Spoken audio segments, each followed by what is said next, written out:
após Tarcísio de Freitas e outros nomes da oposição afirmarem que concederiam indulto a Jair Bolsonaro, caso fossem eleitos presidente em 2026, o judiciário reagiu e acabou jogando um balde de água fria nos conservadores.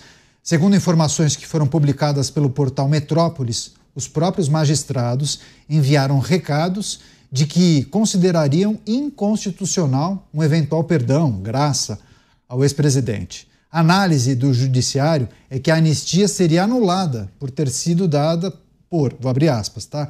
Simples afinidade político-ideológico, fecho aspas.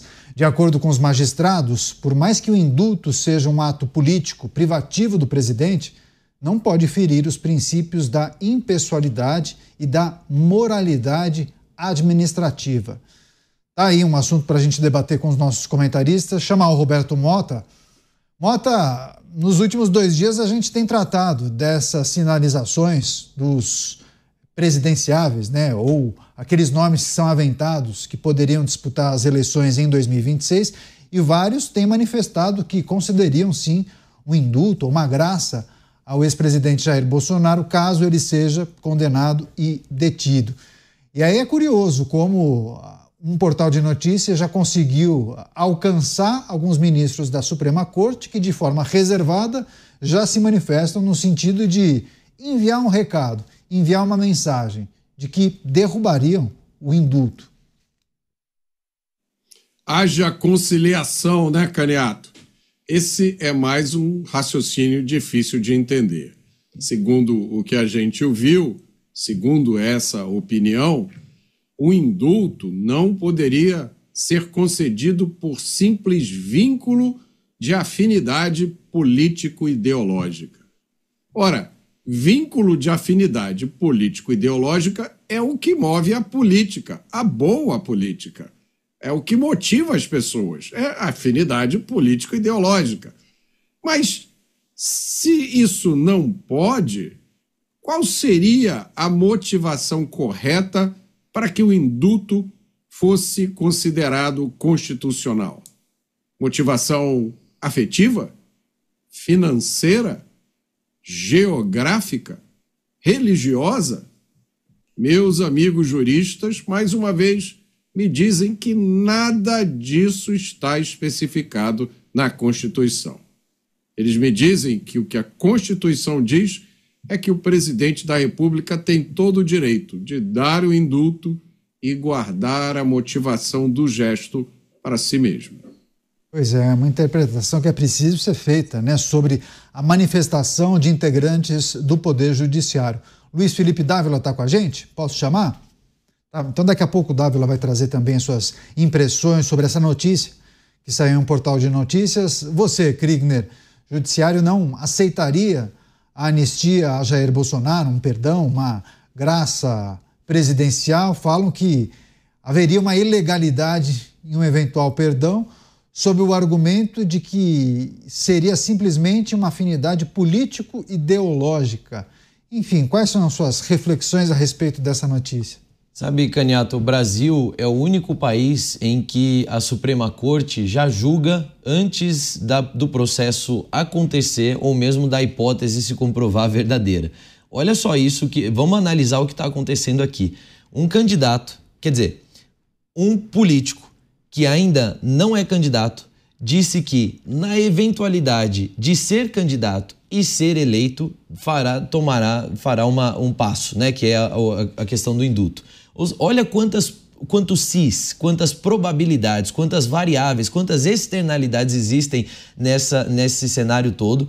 E isso já foi gatilho rápido para que, então, o Supremo se manifestasse. Não oficialmente, mas alguns ministros já dando o seu posicionamento, dizendo, não, aqui isso não vai passar. Peraí, não existe nenhum papel, não existe um indulto. A gente não conhece as razões do indulto, a gente não conhece quais seriam as razões, inclusive, da condenação. A pessoa nem foi condenada.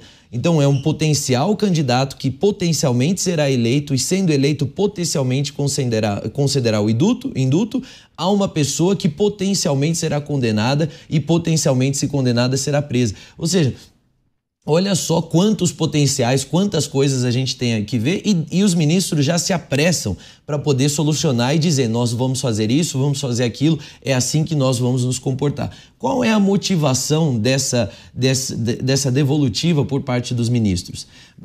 Caneta, é assustador a gente ver um negócio desse. Ministros do STF inaugurando pontes, ministros do STF de conversinha no WhatsApp com jornalistas para falarem, olha, se fosse eu aqui tomando decisão, se eu tivesse no controle, eu faria dessa maneira. E ministros também que agora se posicionam na eventualidade do e se.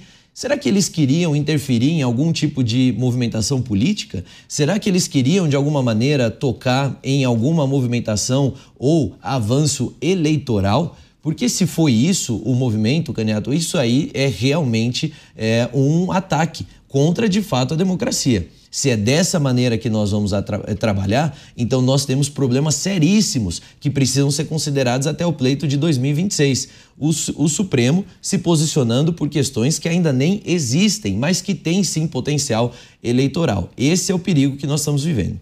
Pois é, vou passar mais uma vez para o Mota, porque a gente tem observado, né, Mota, muitos discursos, inclusive comentários de vocês e reflexões sobre talvez nós entrarmos em um processo de apaziguamento. Dávila certa vez falou que o caminho seria a autocontenção, a necessidade dos poderes recuarem, cederem, evitarem algumas manifestações em relação a prerrogativas de um outro poder. Agora, com essas manifestações que a gente tem trazido aqui, com esses recados que são enviados, principalmente por meio da imprensa, né? Alguns jornalistas que conseguem alcançar integrantes dos poderes que não se identificam, mas transmitem essas informações e aí essa informação vira a manchete principal do dia e aí uma série de debates a respeito das possibilidades. Eu fico em dúvida, Mota, se a corda vai aguentar. Candidato, eu já falei aqui que eu não acho adequado esse termo pacificação. O Brasil não está em guerra, não existe uma guerra, né, no Brasil, exceto pela guerra civil da criminalidade, né, onde morrem 40 mil pessoas assassinadas todos os anos. Mas não é disso que a gente está falando. O que existe é um desbalanceamento de poderes. Para muita gente, o cenário é bastante claro. Você tem um grupo de pessoas ocupando posições de grande poder, pessoas essas que estão lá por muito tempo. Elas não foram colocadas ali através de uma eleição e não sairão dali através de uma eleição. E elas têm o poder que hoje é quase a última palavra de dizer o que pode e o que não pode ser feito no Brasil. Do outro lado, você tem no Congresso Nacional pessoas que estão lá por um período de tempo curto, 4 anos, no máximo, algumas 8 anos, e que estão sujeitas aos humores das eleições. Elas têm que dar satisfação aos seus eleitores. E parece um enfrentamento desigual. E não deveria ser enfrentamento, porque, na teoria, toda essa dinâmica deveria estar sujeita às leis. Por isso que a gente se refere ao Estado de Direito. No Estado de Direito existe um princípio básico, o princípio da legalidade. Ele diz que ninguém será obrigado a fazer ou deixar de fazer nada em virtude de lei. Então, cabe perguntar, qual é a lei que diz que um indulto vale ou deixa de valer dependendo da motivação íntima de quem o concedeu? Onde está essa lei? Onde está esse artigo constitucional? A gente poderia fazer a mesma pergunta em relação à conciliação sobre a questão do IOF. Onde está escrito que, quando o governo toma uma decisão que é derrubada pelo Congresso através de um decreto legislativo, os dois devem ser anulados e deve ser feita uma conciliação? Então, a gente não deve falar de pacificação do Brasil. Eu acho que a expressão correta é legalização do Brasil. O Brasil precisa voltar a um Estado que eu não sei, nem sei se o Brasil alguma vez já teve isso. Mas se nós nunca tivemos, então a gente precisa chegar nele pela primeira vez. Nós precisamos chegar no Estado de Direito pleno, onde ninguém vai ser obrigado a fazer ou deixar de fazer nada em virtude de lei. Lei escrita, aprovada por um Congresso onde estão os representantes dos eleitores brasileiros.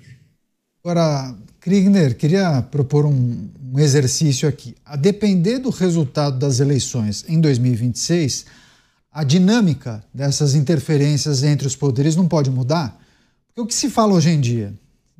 Se fala, grosso modo, de que haveria um entendimento entre setores do judiciário com o Executivo Federal para anular, assustar ou pelo menos fugir de algumas decisões do Congresso Nacional, que o Congresso ou parte do Congresso estaria isolado e aí você teria dois poderes muito sintonizados para caminharem em direção a determinada agenda. É isso que alguns analistas entendem.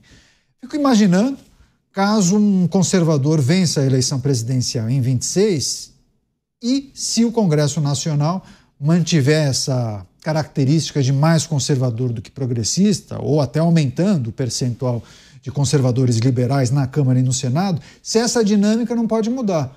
Talvez um entendimento maior entre Executivo e Congresso versus um judiciário que talvez se coloque de outra maneira. E aí, quais seriam as consequências desse processo? Muitos entendem que talvez o Congresso Nacional poderia, principalmente o Senado, poderia pautar alguns projetos que mexam com a dinâmica do Judiciário, especialmente da Suprema Corte. Isso está no seu radar? Com certeza, Caniato. Se a gente tiver, dependendo do resultado das eleições, esse equilíbrio pode ser bem, essa falta de equilíbrio, na verdade, pode ser bem afetado. Agora, eu diria que isso também se expande não só considerando o resultado das eleições, mas o decorrer das eleições. Nas eleições de 2022 e também agora nas municipais de 24, mas especialmente nas federais de 22, não só para a presidência da República, mas para os outros cargos também, nível federal, nós tivemos uma interferência muito grande da Suprema Corte Eleitoral, tivemos também do Supremo Tribunal, né, Tribunal Superior Eleitoral, tivemos também uma interferência muito grande de decisões prévias tomadas em relação ao impulsionamento de redes sociais, presença em redes sociais, enfim, inúmeras questões ali que afetaram o andar da carruagem das eleições. E isso tem impacto, sim, no relacionamento do atual Congresso com o Supremo. Essa é uma análise que a gente precisa fazer. O quanto que, por questões ideológicas ou mesmo partidárias, as movimentações do Supremo afetam ou dificultam a jornada eleitoral de mandatários e o quanto que isso volta em termos de implicações aí do relacionamento durante o mandato daqueles que foram eleitos. Então, não só no cargo, na figura da presidência da República, mas especialmente no Senado e também na Câmara dos Deputados. Agora, com uma maioria conservadora no Senado e na Câmara dos Deputados, muitos dos desmandos que têm sido feitos aí recentemente vão ser coibidos. A dinâmica pode mudar, né, Mota?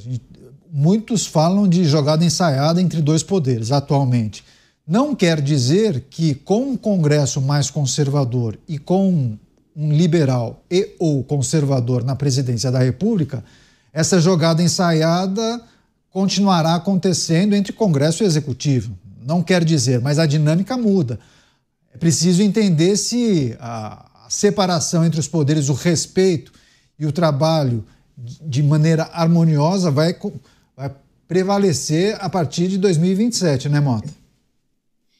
E eu acho que isso tem muito a ver, Caniato, com a visão de mundo das pessoas que estão no poder, com o preparo dessas pessoas, com a forma com a qual elas entendem a realidade. A gente estava falando agora há pouco do prejuízo dos Correios, a gente poderia falar do prejuízo de outras estatais, do fato que boa parte das contas do governo está no vermelho. Isso vem fundamentalmente de uma concepção de mundo. Você tem pessoas que não têm absolutamente nenhuma experiência administrativa colocadas em posição de grande responsabilidade, com a missão de gerenciar grandes somas de dinheiro, grandes projetos. Então, o que você vê é uma sucessão de absurdos que vem naturalmente da falta de experiência, da visão do mundo bastante limitada dessas pessoas. Agora, quando você pega, por exemplo, né, eu acho que o melhor exemplo que a gente tem hoje, uma pessoa como Tarcísio de Freitas, que teve uma carreira, primeiro uma formação brilhante, depois uma carreira brilhante como gestor de projetos complicados, tem um entendimento muito bom de inúmeros assuntos. Naturalmente, com uma pessoa como ele na presidência da República, ou com uma pessoa como o presidente Jair Bolsonaro, que nomeou alguém que tem uma visão muito parecida com a de Tarcísio, que é o ministro Paulo Guedes, é um jogo completamente diferente. Essas pessoas trazem com elas uma bagagem de informação, de cultura, muito importante e preciosa. Quando você tira a informação, o preparo, a cultura dessa história, a única coisa que sobra é uma briga nua e crua por poder. O que interessa é mais poder. O que interessa é mais dinheiro, mais cargos, mais privilégios. E muitos pensadores modernos falam sobre isso. Eles atribuem a esse tipo de pensamento uma degeneração que está acontecendo nas democracias ocidentais, onde as dívidas sempre aumentam, o estado de bem-estar social está à beira da falência. Se isso está acontecendo em boa parte do mundo, a gente viu agora Donald Trump entrando no seu segundo mandato com a preocupação principal de controlar o déficit americano, que está atingindo já níveis insustentáveis. Se isso acontece lá fora, em países que já alcançaram o desenvolvimento, que já são ricos, imaginem aqui. Então isso é uma covardia muito grande com o contribuinte brasileiro, com o pagador de impostos, com o eleitor que a cada 2 anos vai às urnas, faz o seu dever de casa com a esperança de que as coisas mudem, e as coisas nunca mudam ou mudam para pior. A gente precisa manter a esperança viva, tá? Mas eu acho que mais do que uma solução eleitoral, o que o Brasil precisa é uma solução de Estado, é uma solução cultural. O Brasil, a nação brasileira, o povo brasileiro precisa entender: as soluções dos nossos problemas não virão do Estado. O melhor para o povo brasileiro é um Estado menor, que gaste menos, que interfira menos na nossa vida. Deixem o brasileiro viver em paz, prosperar em paz. Programa Os Pingos nos Is, a notícia em destaque: uma manifestação de ministros da Suprema Corte a um jornalista de um portal de notícias que publicou justamente a informação que há um entendimento dentro da Suprema Corte que, caso o próximo presidente da República conceda indulto ao ex-presidente Jair Bolsonaro, ou a graça, caso ele seja condenado, essa medida seria cancelada, seria inviabilizada por decisão da Suprema Corte, porque, segundo a informação destacada, há um entendimento que isso seria concedido simplesmente por afinidade político-ideológica e que essa concessão do indulto não pode ferir os princípios da impessoalidade e da moralidade administrativa. Fiz esse preâmbulo aqui, esse resumo, porque o Luiz Felipe Dávila está com a gente mais uma vez. Dávila, queria também pedir sua análise e reflexão sobre essa sinalização dada por integrantes da Suprema Corte. Nomes não foram citados, viu? Foi uma opinião e uma manifestação feita a um jornalista, mas sem revelar quem foi que deu essa opinião ou fez essa leitura para a reportagem que foi publicada. Queria que você também trouxesse sua percepção sobre esse recado que foi enviado via imprensa. Esse recado, Canhato, parece mais de cartomante do que membro do Supremo Tribunal Federal. Porque, na verdade, você está antecipando 2 julgamentos. Primeiro, o do ex-presidente Bolsonaro, que ele já vai ser condenado. E segundo, um eventual futuro indulto. É cartomante ou é membro do Supremo? Eu não entendi ainda o que é isso. Como é que você pode se manifestar sobre algo que nem aconteceu? É um negócio extraordinário. É uma nova versão. É o look 2025 do Supremo. O lucre vidente. Estamos caminhando para uma nova estratosfera do direito constitucional. Dávila, quando você estava fora, a gente também tratou daquelas questões que vocês já debateram várias vezes, né? Autocontenção, estamos diante de um momento que poderemos, um episódio que pode startar o processo da pacificação, os poderes precisam dar um passo atrás, reavaliação de algumas medidas que foram tomadas, enfim, a gente tem tratado disso nos últimos meses. E aí eu fico fazendo esse exercício. Na hipótese de um conservador liberal vencer as eleições, concede um indulto ou a graça a Jair Bolsonaro, caso ele seja condenado. E aí, Suprema Corte susta, inviabiliza, cancela essa decisão do presidente da República. Aí o processo da corda sendo esticada cada vez mais, aí a gente vai observar o rompimento da corda, né? E aí, qual é a projeção que você pode fazer caso isso venha a acontecer?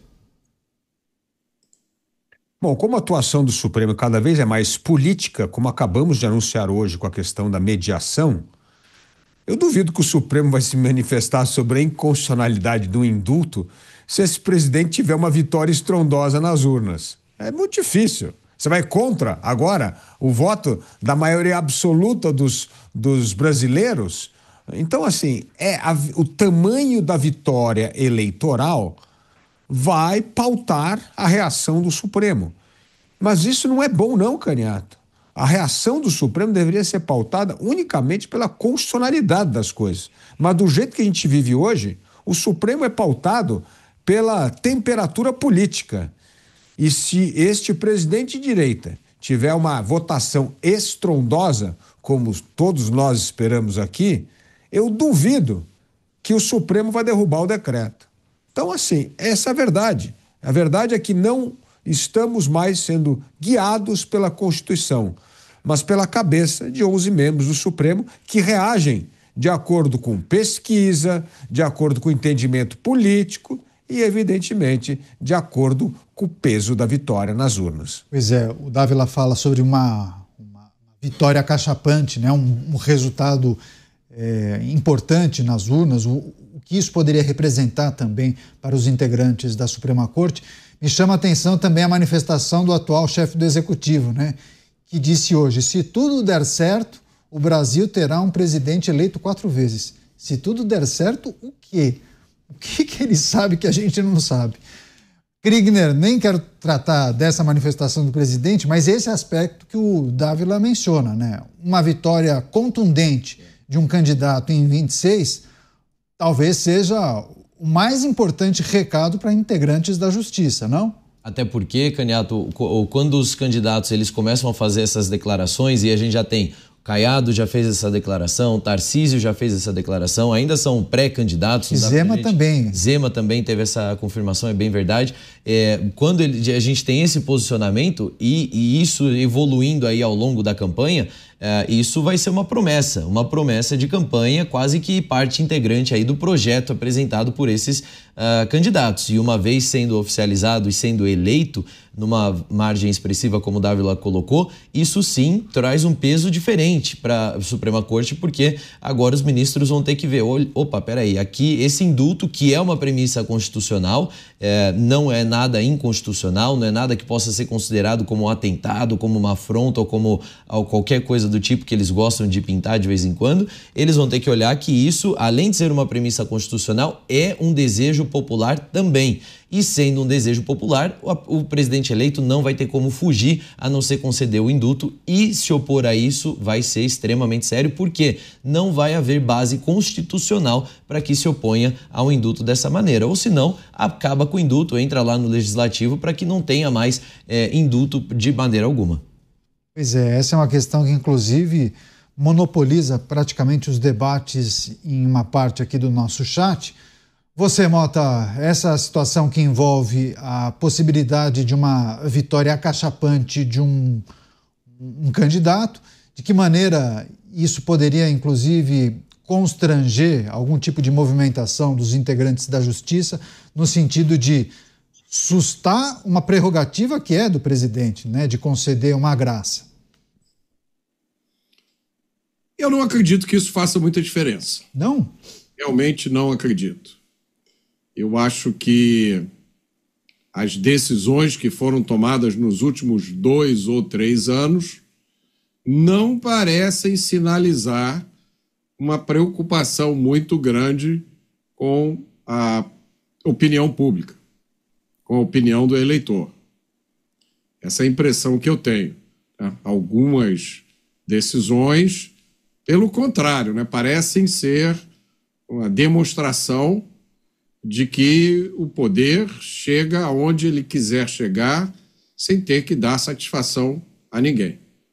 Como eu já falei aqui, isso é um fenômeno que acontece no mundo inteiro, o fenômeno da juristocracia, mas aqui no Brasil está saindo de qualquer limite. Eu não sei qual é a motivação para isso. Eu não sei o que impulsiona isso ou o que eventualmente poderia controlar esse fenômeno. Não me parece que resultado de eleição tenha alguma influência nisso.